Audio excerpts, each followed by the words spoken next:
Bem-vindos a mais essa nossa conversa. Hoje o tema é daqueles fascinantes, meio densos, né? A gente vai mergulhar no capítulo 11 de Daniel, especificamente os versículos 1 a 35. Nossa base aqui é uma transcrição de um estudo bem focado nessa passagem.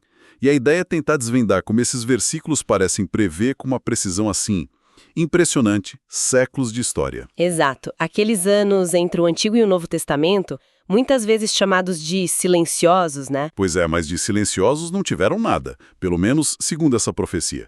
Guerras, intrigas entre impérios, tudo afetando Israel diretamente. E um ponto-chave que a fonte que a gente está usando sempre reforça, essa parte de Daniel é escrita em hebraico, o foco é o povo judeu, o destino de Israel. Manter essa perspectiva é fundamental para a análise deles. Certo. Então, para a gente começar a organizar as ideias, o livro de Daniel tem aquela divisão, né? História nos primeiros capítulos, depois as visões, e a língua também muda, aramaico, hebraico. Isso. E estar na seção hebraica do capítulo 8 em diante para essa fonte significa o foco é Israel. Não é a igreja, é Israel. Isso molda toda a interpretação que eles fazem das visões. Ok. E antes da gente pular para o 11, acho que vale lembrar rapidinho do capítulo 8, que meio que prepara o terreno, né? Aquela visão do carneiro, medo-persa sendo atropelado pelo bode. Sim, o bode grego, super veloz vindo do oeste, o grande chifre era Alexandre, o grande. Isso. E a visão já mostrava que esse chifre seria quebrado, né? Bem no auge do poder de Alexandre. E o império dele dividido. Para nossa conversa de hoje, o importante é que dois generais assumem as áreas vizinhas a Israel. Ptolomeu pega o sul, o Egito. Certo. Dentre os dois, uma situação bem complicada. E é no capítulo 8 também que aparece uma figura que vai ser muito importante mais pra frente, né? Antíoco Epifânio. Ele surge ali da divisão síria. Exatamente. A análise que a gente tem destaca ele demais. É uma figura histórica chave, claro, mas para essa fonte, ele é também um tipo, um prenúncio de uma figura futura, o tal do anticristo.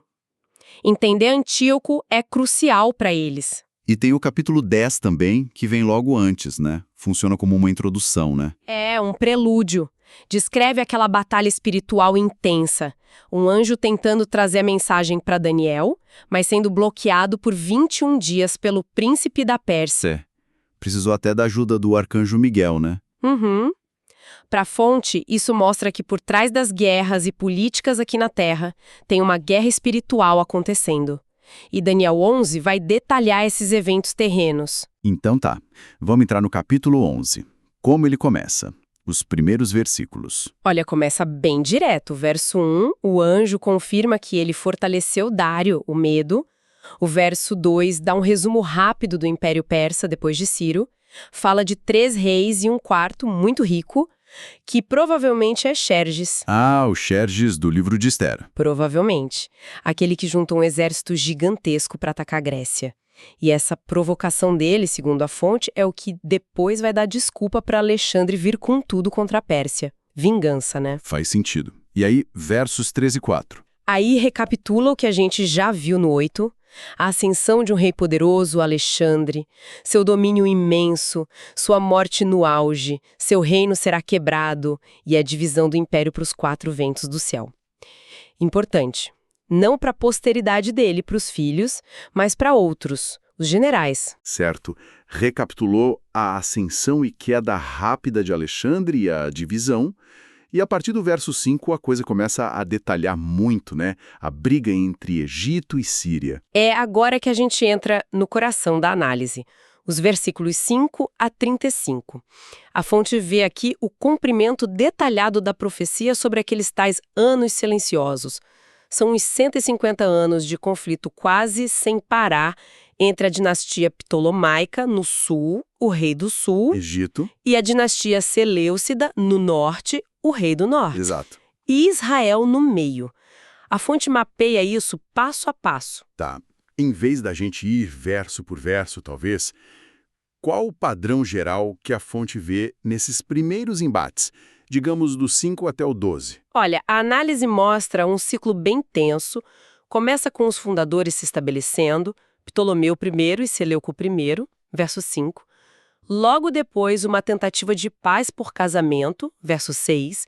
A filha do rei do Egito, Berenice, casa com o rei do norte, Antíoco II, Geralmente não acaba bem nesses casos. e não acabou. A ex-esposa do Antíoco II, Laódice, não aceitou. Envenenou os dois, Berenice e Antíoco II, e botou o próprio filho no trono. Intriga palaciana pesada. Nossa, e aí? Aí vem a vingança, versos 7 a 9. O irmão da Berenice, Ptolomeu III, invade a Síria com tudo, chega até a Babilônia, saqueia geral, leva milhares de talentos de ouro, prata, ídolos e volta para o Egito triunfante. Uma demonstração de força total. Total. Depois, a nova geração seleucida tenta dar o troco. Verso 10. Marcham para o sul. Isso leva a uma batalha enorme, a Batalha de Ráfia, versos 11 e 12. O sul, Ptolomeu IV, ganha de novo do norte, de Antíoco III, o Grande. Antíoco III, o Grande. Ele perdeu essa. Perdeu. Mas aí tem um detalhe interessante na análise. O Ptolomeu IV, apesar de vencer, é descrito como arrogante, não aproveita a vitória. E pior, ele vai a Jerusalém e tenta entrar no Santo dos Santos. No lugar mais sagrado do templo. Exato. E a fonte diz que ele foi impedido por uma paralisia súbita. Uma intervenção divina, talvez. Ele fica frustrado, volta para o Egito e começa a perseguir os judeus de lá. Que reviravolta. Quer dizer, a vitória militar não se traduziu em bom senso. Pelo contrário. Israel ali sofrendo as consequências indiretas. Sempre no meio. A análise da fonte enfatiza como cada etapa, o casamento fracassado, a vingança, a batalha de Ráfia, até essa tentativa de profanação estava prevista. Nesse meio tempo teve um evento cultural super importante que a fonte menciona, relacionado a um desses Ptolomeus, né? Ah, sim. Muito importante. A análise destaca isso. Foi no reinado do Ptolomeu II, Filadelfo, pai daquela Berenice do casamento fracassado. Aconteceu a tradução da Septuaginta. A tradução da Bíblia hebraica para o grego. Exatamente, a famosa LXX. Alexandria, no Egito, era o centro cultural do mundo na época. E muitos judeus, especialmente os que viviam fora de Israel, já falavam grego no dia a dia, não dominavam mais o hebraico também. E o rei Ptolomeu patrocinou isso. Sim, diz a tradição que foram 70 ou 72 eruditos judeus. E o grego koiné da época era uma língua muito precisa, sabe? Tinha exigências gramaticais bem definidas. A fonte até cita o exemplo clássico de Isaías 7,14.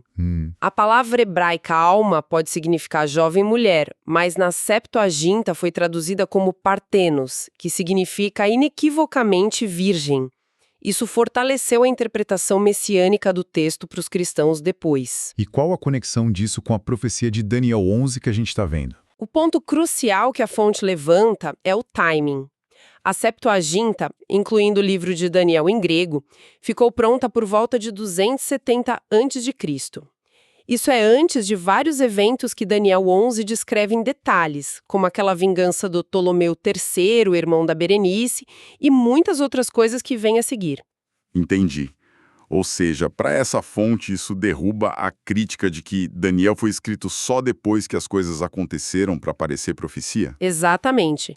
Se o livro já estava traduzido para o grego em 270 a.C., as profecias sobre eventos posteriores são, profecias mesmo. Interessante esse ponto. Então, voltando para a história prevista nos versículos. Depois daquela vitória mal aproveitada do Egito em Ráfia, o que acontece? Versículos 13 a 19. A maré vira. Anos depois, Antíoco III, o Grande, o rei do norte que tinha perdido em Ráfia, ele volta. Versículo 13.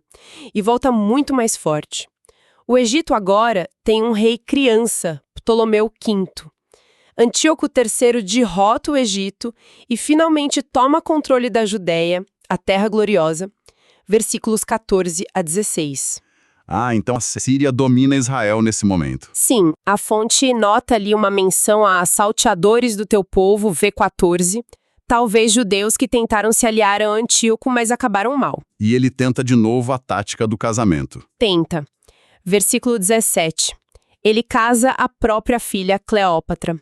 Sim, dessa linhagem vem a Cleópatra famosa. Ah, com o jovem rei do Egito, Ptolomeu V. A ideia era usar a filha para controlar o Egito por dentro. e funciona? Não. O tiro sai pela culatra. A Cleópatra se mostra leal ao marido e ao Egito. E mais, ela percebe quem está crescendo no cenário e busca aliança com Roma. Roma. Aí a coisa complica para o Antíoco III. E como ele então se vira para o oeste, versículo 18, tenta expandir na Grécia, na Ásia Menor, mas aí ele dá de cara com os romanos. E é derrotado feio. Batalhas de Termópilas, Magnésia. Termópilas de novo. Pois é. Ele perde muito território e é forçado a pagar um tributo absurdo para Roma. Versículo 19. Uma quantia astronômica que basicamente quebra o império dele. Ele acaba morrendo de forma meio patética, tentando saquear um templo para levantar dinheiro. Que fim para Antíoco o Grande. E Roma se estabelece como a grande potência ali. Definitivamente. A sombra de Roma começa a cobrir tudo. E o sucessor dele, versículo 20. O filho, Seleuco IV, reinado curto.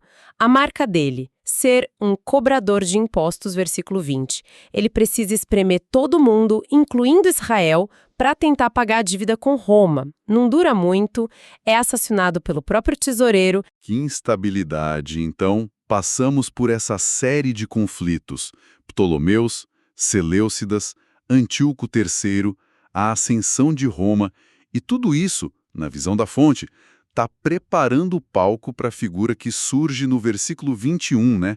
Antíoco IV Epifânio. Exatamente ele, o clímax dessa parte da profecia. O versículo 21 já pinta o quadro. Ele não era o herdeiro direto, o filho do Seleuco IV a refém em Roma. Antíoco IV era irmão do rei morto. Ele assume como homem vil, na base da intriga, da lisonja. E como ele age depois que toma o poder? Versos 22 a 28. Ele vai consolidando o poder na base da força e do engano. Elimina rivais.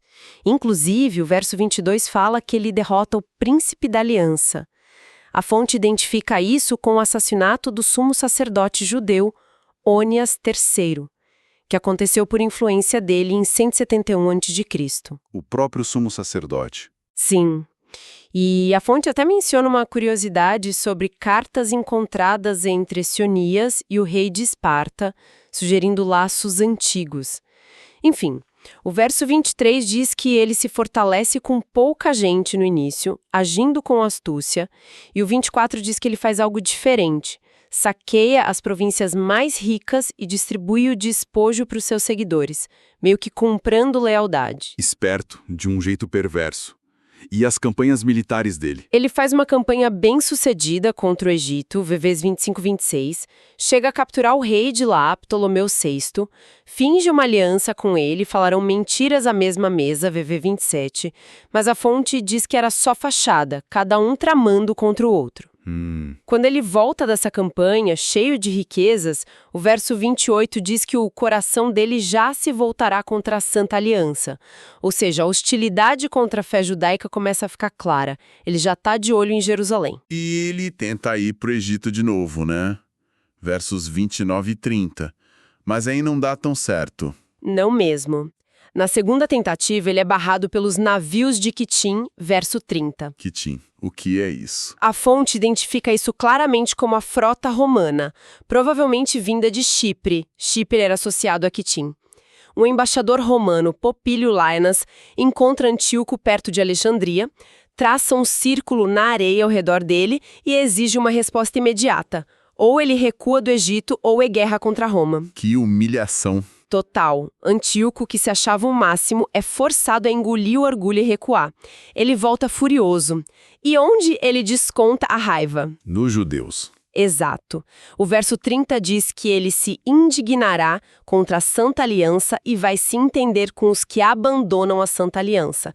Ou seja, ele se alia aos judeus helenistas, aqueles que queriam abandonar as tradições judaicas e adotar a cultura grega. Essa humilhação por Roma foi o estopim, então, para o ato mais famoso e terrível dele, que está no versículo 31.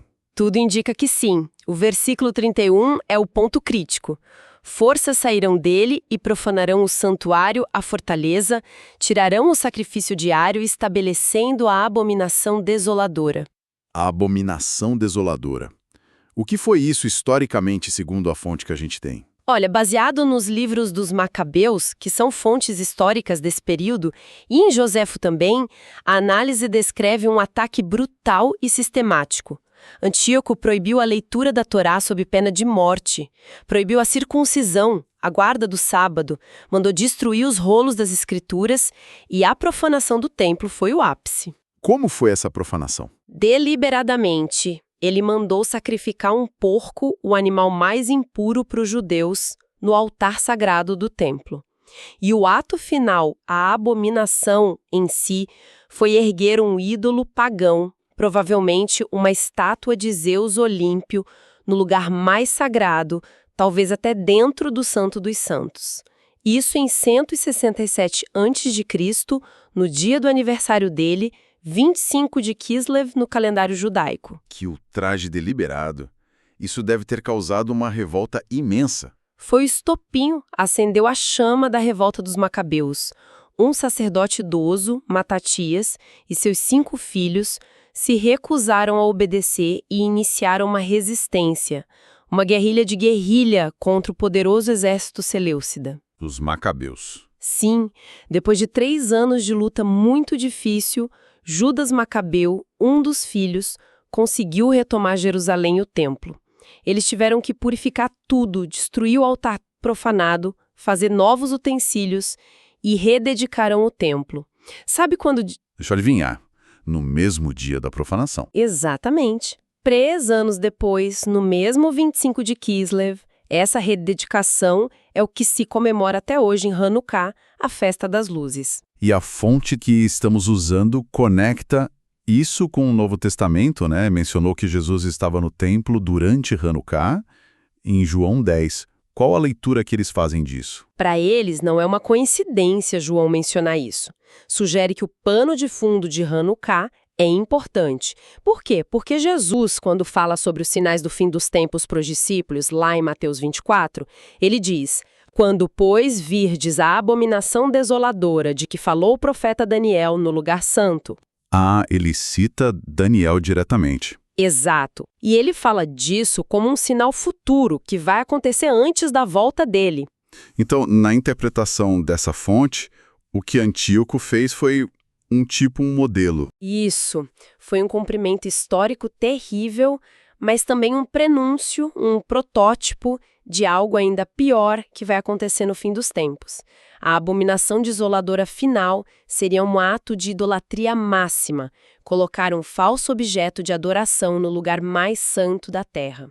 Mas o templo foi destruído em 70 depois de Cristo pelos romanos. Aí que está o ponto da fonte.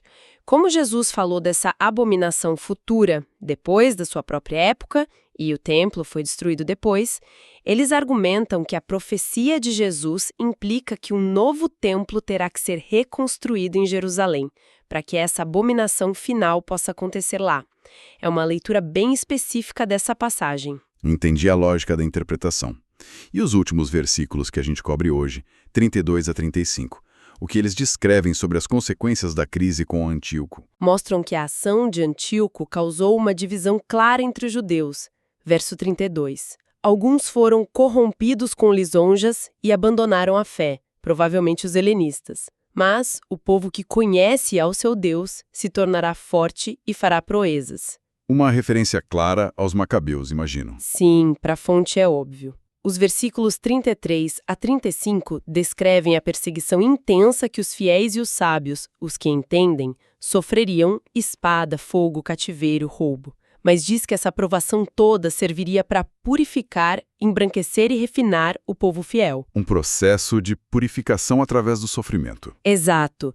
E isso duraria até um tempo determinado, um tempo do fim.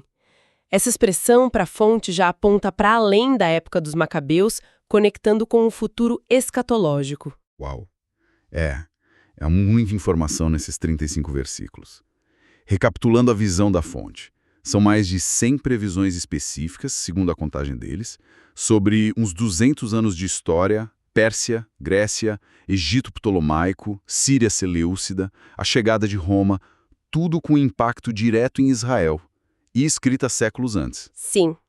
Para eles, essa precisão histórica é a prova cabal da origem divina da mensagem. É o argumento central. E toda essa história detalhada serve para quê, no final das contas?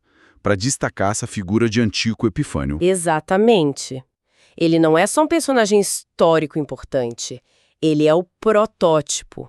As descrições dele, lá em Daniel 8, rei de feroz catadura, entendido em enigmas, que destruirá maravilhosamente, que tem um poder que não será próprio, que pela paz ou prosperidade destruirá muitos.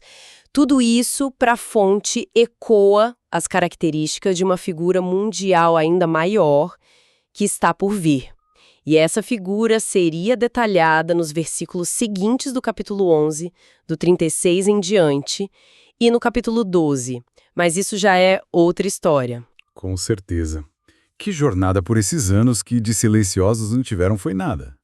Eventos super dramáticos, previstos em detalhes, assim, impressionantes. Olha, para a gente fechar, uma coisa que a análise mencionou lá atrás sobre Daniel 8 e que se aplica tanto a Antíoco quanto à figura futura que ele prefigura, é aquela frase, ele será quebrado, mas não por força humana. Interessante isso. Pois é, fica para pensar, né? O que significa um fim que não vem por mãos humanas para conflitos que parecem tão políticos, tão militares, e essa ideia de um poder que não é próprio. Será que aponta para uma origem, uma influência espiritual por trás desses líderes tão destruidores, como a fonte sugere para o rei de feroz catadura? Fica aí a questão sobre as forças que movem a história, né? As visíveis e as talvez não tão visíveis. Excelente ponto para reflexão. Bom, agradecemos a quem nos acompanhou nessa análise densa, mas fascinante. Até a próxima!